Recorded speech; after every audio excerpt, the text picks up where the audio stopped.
दोस्तों आज की इस वीडियो में मैं आपको बताऊंगा शहरी स्थानीय शासन या फिर अर्बन लोकल गवर्नमेंट्स के बारे में, जिसको हम साधारण भाषा में नगर पालिका भी कह सकते हैं। देखो, इसको समझने के लिए कि हम क्या पढ़ रहे हैं, मैं आपके सामने एक चार्ट बनाता हूं। आपको पता है कि भारत के लेवल पे, संघ के लेवल पे एक सरकार बनती है जिसको हम केंद्र सरकार कहते हैं। केंद्र सरकार के बाद राज्य सरकारें आती हैं जो उनके अधीन कार्य करती हैं। उसके बाद स्थानीय शासन आता है, यानी कि अलग अलग स्थान का शासन, यानी कि लोकल गवर्नमेंट्स आती हैं। उसमें एक तरफ होती है गांव की गवर्नमेंट और एक तरफ होती है शहर की गवर्नमेंट। गांव वाली गवर्नमेंट को हम लोग कहते हैं पंचायती राज और शहर वाली गवर्नमेंट को हम लोग कहते हैं नगर पालिका या फिर शहरी शासन। देखो, अगर आप हिस्ट्री की बात करते हो ना, तो ये दोनों स्थानीय शासन की हिस्ट्री बहुत पुरानी है। जैसे ये गांव में पंचायतें चल रही थी और शहरों में भी किसी न किसी तरीके का शासन चल रहा था, लेकिन दोनों ही संवैधानिक नहीं थे और आगे चल के दोनों एक ही साल के अंदर संवैधानिक हो गए, जो साल था साल 1992। अब हमें ये देखना है कि कौन से संविधान संशोधन के तहत ये जो शहर का शासन है ये संवैधानिक हुआ, क्योंकि हमने गांव वाला तो पहले पढ़ लिया है, पंचायती राज। अगर आपने वीडियो नहीं देखी है तो प्लीज जाके देख लीजिए। तो शुरुआत करते हैं शहरी शासन के थोड़े से इतिहास से। तो इतिहास में साल 1687-88 बहुत इंपॉर्टेंट ईयर है, क्योंकि इसी साल में भारत की पहली नगर पालिका परिषद मद्रास में स्थापित हुई। ये एक जीके का क्वेश्चन है, बार बार पूछा जाता है, रिपीट करके पूछा जाता है कि पहली नगर पालिका परिषद भारत की कहां बनी और कब बनी। अगर मैं आपको स्पेसिफिक डेट बताऊं तो तारीख थी 29 सितंबर 1688।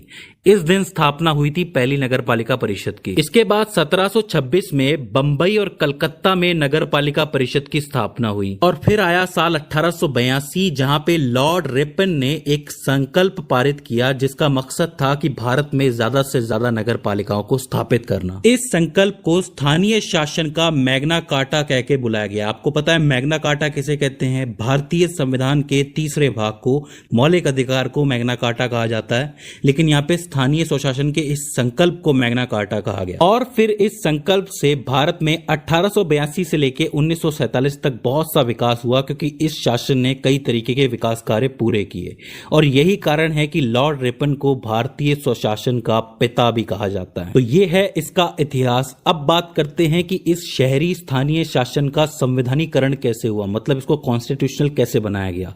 तो देखो, इसके लिए 3 कोशिशें हुई।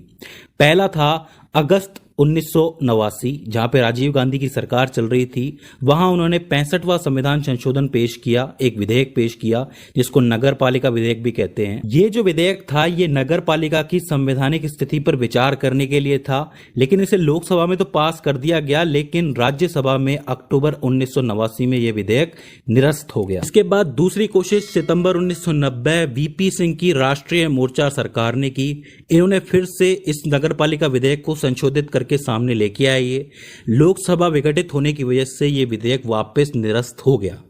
इसके बाद जो तीसरी कोशिश थी वो सितंबर 1991 में पीवी नरसिम्हा राव की सरकार में हुई, जहां पे ये विधेयक दोबारा रखा गया और इसे 74वें संविधान संशोधन के तहत पारित कर दिया गया और ये जो आपका नगरीय शासन है ये संवैधानिक हो गया। इसमें जो याद रखने वाली बात ये है कि इस पे 20 अप्रैल 1993 को हस्ताक्षर हुए और प्रभाव में ये आया 1 जून 1993 को। ये तारीखें पूछी जाती हैं। अगर आपको याद हो तो इसी साल में पीवी नरसिम्हा राव सरकार ने 73वां संविधान संशोधन भी किया था 1992 में, जिसके तहत पंचायती राज को संवैधानिक घोषित किया गया था।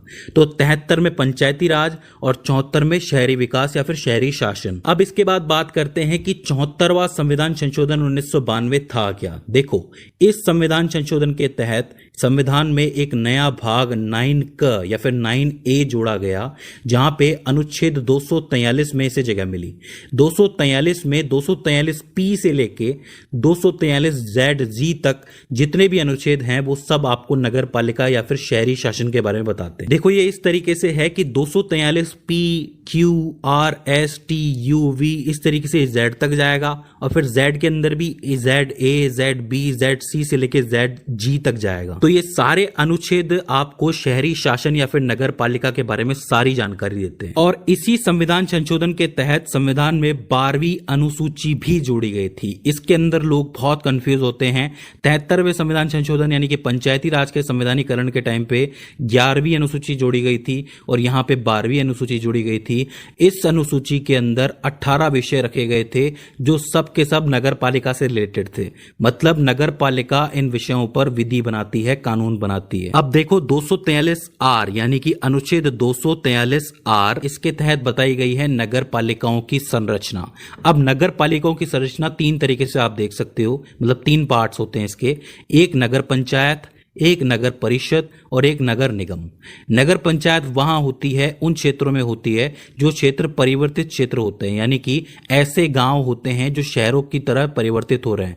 आपने देखा होगा कि कई ऐसी जगह होती है, कई ऐसे गांव होते हैं जो अब गांव नहीं रहे, उनके अंदर सारी सुविधाएं आ चुकी हैं, शिक्षा, बिजली या फिर हॉस्पिटल, सारी सुविधाएं वहां देखने को मिलती हैं। तो एक तरीके से वो अब शहर बनने वाले हैं, तो उस जगहों पे क्या होता है, नगर पंचायत होती है। इसके बाद जो नगर परिषद होती है वो छोटे नगरीय क्षेत्रों के अंदर होती है। छोटे नगरीय क्षेत्र जो होते हैं, जैसे कि छोटे छोटे शहर हैं, बीच बीच के अंदर छोटे छोटे शहर पाए जाते हैं, बहुत बड़े नहीं होते, मतलब एरिया बहुत ज्यादा बड़ा नहीं होता उनका, वहां पे नगर परिषद बनाई जाती है। और जो नगर निगम होती है वो आपको पता है बड़े बड़े शहरों में मिलती है, जैसे कि जयपुर एक बहुत बड़ा शहर है तो जयपुर नगर निगम है वहां पे। तो इस तरीके से नगर पालिका को 3 पार्ट्स में बांट के रखा हुआ है। अच्छा, नगर पंचायत में चेयरमैन होता है, मतलब वो क्षेत्र जो परिवर्तित हो रहे हैं वहां पे एक चेयरमैन बैठाया जाता है।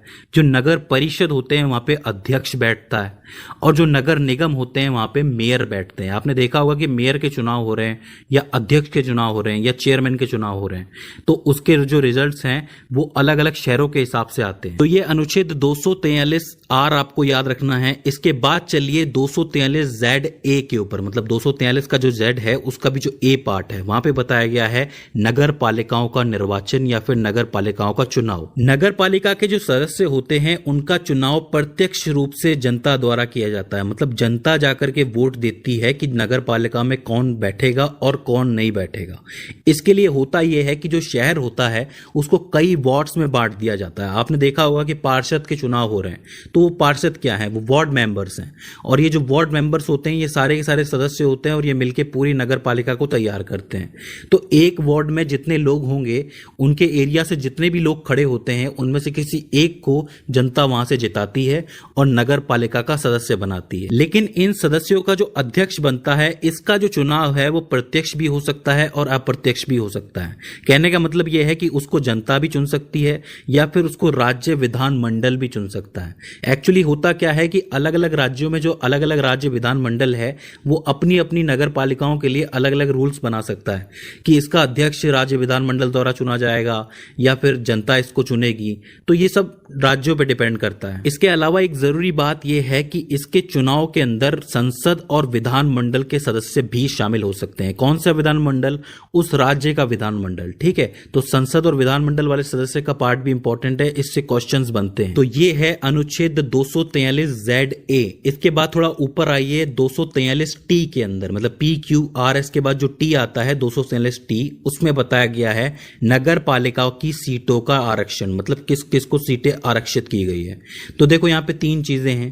पहला तो ये है कि अनुसूचित जाति व जनजाति यानी कि जो SC ST होते हैं उनको जनसंख्या अनुपात के हिसाब से सीटें आरक्षित की गई हैं।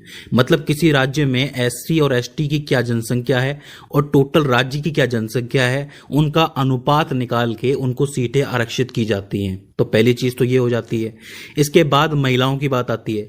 तो हर एक नगर पालिका में कुल सीटों की 1/3 सीटें महिलाओं को जाती है, वो पहले से आरक्षित होती है। मतलब महिलाओं की सीटें 1/3 हो सकती हैं या उससे ज्यादा हो सकती हैं, इससे कम नहीं हो सकती हैं। अच्छा, इसके अंदर SC और ST की महिलाएं भी आ जाती है, मतलब महिलाओं के मत में ये भी जुड़ जाती है, महिलाओं की सीटों में ये भी जुड़ जाती है। इसके बाद तीसरा ये आता है कि कोई अलग कास्ट हो, जैसे कि कोई OBC हो, उसके लिए राज्य विधानमंडल अलग से विधि बना सकता है। जैसे कि अध्यक्ष पद है, उसके लिए उस सीट के लिए कोई आरक्षण देना है तो वो राज्य विधानमंडल कर सकता है अपनी तरफ से, उसके लिए कानून बना सकता है। तो आपको अनुच्छेद 243 टी के तहत आपको याद रखना है कि नगर पालिका में किस किस को कितना कितना आरक्षण मिल चुका है।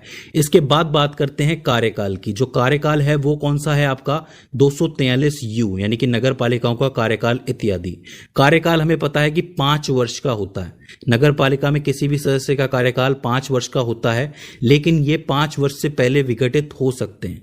अगर ऐसी कोई स्थिति आ जाए कि 5 वर्ष से पहले ये विघटित हो गए तो 6 महीने के अंदर अंदर दोबारा गठन करना पड़ेगा नगर पालिका का, मतलब दोबारा निर्वाचन करवाना पड़ेगा। तो ये 243 यू हो जाता है। इसके बाद आता है 243 वी, जिसके अंदर बताई गई है सदस्यता की अयोग्यता। अब यहाँ पे थोड़ा सा वर्ड फंसाने के लिए आता है कि जो डिस्क्वालिफिकेशन है वो बताई गई है यहाँ पे, क्योंकि देखो क्या है कि कई बार ऐसा होता है कि कई ऐसे सदस्य होते हैं वो कई वजहों की वजह से अयोग्य हो जाते हैं। अब ये कारण क्या हो सकते हैं? देखो कभी कभी क्या होता है कि राज्य विधानमंडल से कुछ ऐसी विधियां, कुछ ऐसे कानून बन जाते हैं जिसकी वजह से ये सदस्य अयोग्य घोषित हो जाते हैं। लेकिन अगर आप बात करोगे इनकी योग्यता की, तो नगर पालिका का सदस्य बनने के लिए कम से कम 21 वर्ष की आयु होनी चाहिए। और इसके अलावा जैसा कि मैंने बताया कि अगर किसी कानून के तहत, किसी विधि के तहत किसी को अयोग्य घोषित किया गया है तो राज्य विधान क्या करेगा, कुछ एक अधिकारियों को नियुक्त करेगा। उन अधिकारियों के सामने यह मामला रखा जाएगा कि क्या यह व्यक्ति अयोग्य है या नहीं है। तो ये जो सारी चीजें हैं ये आपको पता होना जरूरी है एक नगर पालिका के बारे में। अब मैंने यहां पे आपको 243T, U, V, R और इसके अलावा ZA तो बता दिया है, लेकिन अब मैं आपको लाइन से सारे अनुच्छेद बता देता हूं जिनके अंदर नगर पालिका के बारे में बताया गया है। देखो यहाँ पे सबसे पहले 243P यानी कि 243P में परिभाषाएं बताई गई है। ये कौन सी परिभाषाएं हैं? नगर पंचायत, परिषद या फिर नगर निगम की परिभाषा है। इसके बाद Q के अंदर बताया गया है कि नगर पालिकाओं का गठन कैसे होगा, मतलब इनका गठन जो है वो 74वें संविधान संशोधन के तहत हुआ है। इसके बाद R के अंदर बताया गया है कि नगर पालिकाओं की संरचना क्या होगी, जो मैंने आपको अभी अभी बताई है कि 3 जो पार्ट्स में बटा हुआ है नगर पालिका। इसके बाद 243S जो है वो वार्ड, समितियां इत्यादि के गठन के बारे में बताता है। मैंने आपको अभी अभी बताया था कि वार्ड में बांट दिए जाते हैं, पार्षद बना दिए जाते हैं ताकि पूरा निर्वाचन हो सके और जनता अपने लोगों को चुन सके। इसके बाद T के अंदर बताया गया है कि सीटों का आरक्षण क्या है। 3 लोगों को सीटें दी जाएंगी, SC, ST, महिलाएं और राज्य विधानमंडल द्वारा OBC को सीटें, ये मैं आपको बता चुका हूं। इसके बाद U के अंदर बताया गया है कि नगर पालिका का कार्यकाल कितना होता है, तो वो भी मैं आपको बता चुका हूं। इसके बाद V के अंदर सदस्यता से अयोग्यता, मतलब सदस्यता की क्या अयोग्यता हो सकती है और क्या योग्यता हो सकती है, ये चीज मैं आपको बता चुका हूं। इसके बाद W के अंदर बताया गया है कि न्यायपालिका की शक्तियां, प्राधिकार व दायित्व क्या हैं। अब देखो इसके अंदर वो सारी सूची आती है जो 12वीं अनुसूची जोड़ी गई है, उसके अंदर क्या है कि ये सारे कार्य बताए गए हैं। आप देख सकते हो पूरी कार्य की सूची, आप लोग पढ़ सकते हो इस चीज को। इन सभी विषयों से संबंधित कानून बनाने का अधिकार जो है वो किसे है? नगर पालिका को है। ठीक है। इसके बाद आता है X के अंदर क्या बताया गया है? नगर पालिका द्वारा करारोपण की शक्तियां, मतलब नगर पालिका भी टैक्स लगा सकती है। अब ये जो टैक्स होते हैं इनकी मदद से ही नगर पालिका, जो आपके नगर है, जो शहर है, उनका विकास करती है। तो ये कर लगाने का अधिकार भी इनको दिया गया है। इसके बाद जो Y है वो है वित्त आयोग के बारे में। अब ऑब्वियस सी बात है, टैक्स लिया जा रहा है तो एक वित्त आयोग भी होना चाहिए, तो उसका गठन भी होता है जिसको पैसा राज्य सरकार से मिलता है और राज्य सरकार को केंद्र सरकार से मिलता है ताकि पूरे एरिया का विकास हो सके। इसके बाद आता है Z में नगर पालिका के लेखा व अंकेक्षण की बात होती है। इसमें भी 6 पार्ट हैं। A पार्ट कहता है नगर पालिकाओं का चुनाव, जो मैं आपको बता चुका हूं कि कैसे होता है, जनता द्वारा होता है, और जो अध्यक्ष होते हैं उनका प्रत्यक्ष भी हो सकता है और अप्रत्यक्ष भी हो सकता है। इसके बाद B ये कहता है कि जो संघ शक्ति है वो प्रदेशों में लागू होगी, मतलब क्या होता है कि संघ शक्ति तो हर जगह ही लागू होगी, भले वहां पे अर्बन लोकल गवर्नमेंट क्यों ना चल रही हो। इसके बाद आता है कि कुछ ऐसे पार्ट होते हैं कनिपय क्षेत्र, वहां पे ये चीज लागू नहीं होती है। इसके बाद D पार्ट में जिला योजना के लिए जो समितियां बनती है वो भी नगर पालिका के तहत ही बनती हैं। इसके बाद E में बताया गया कि महानगर योजना के लिए जो समितियां बनती है वो भी इसी के अंतर्गत बनती है। मतलब D जो है वो जिला योजना बता रहा है और E जो है वो महानगर योजना बता रहा है। और जो F पार्ट है वो क्या बता रहा है कि विद्यमान विधियों और नगर पालिकाओं का बना रहना। अब देखो कि ये जब कानून आया था कि नगर पालिकाएं स्थापित होंगी, तो उससे पहले भी कुछ एक नगर पालिकाएं चल रही होंगी। मैंने आपको बताया था कि लॉर्ड रिपन ने ये चीज बनाई थी तो इसके तहत चल रही थी।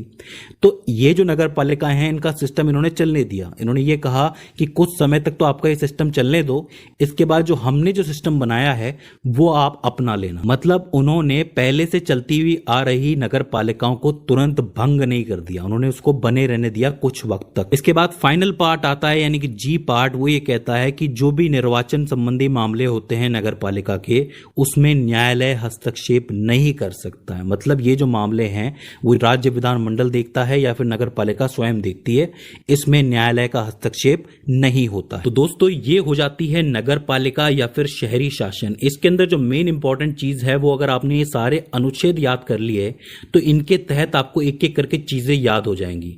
और उसके अंदर भी मैंने आपको इंपॉर्टेंट अनुच्छेद वैसे भी बता दिए हैं, जैसे कि टी जो है आरक्षण का है, यू जो है वो कार्यकाल का है और वी जो है वो योग्यता का है। नीचे आओगे तो जेड का जो ए पार्ट है वो चुनाव का है। तो ये वो अनुच्छेद हैं जिनसे सबसे ज्यादा प्रश्न पूछे जाते हैं। तो दोस्तों मैं उम्मीद कर रहा हूं कि ये वीडियो आपके लिए हेल्पफुल साबित रही होगी और आपको इसमें से कुछ नया जरूर सीखने को मिला होगा। अगर इसके बाद भी इसके अंदर आपको कोई क्वेरी आती है, कुछ दिक्कत आती है तो आप हमें कमेंट सेक्शन में पूछ सकते हैं।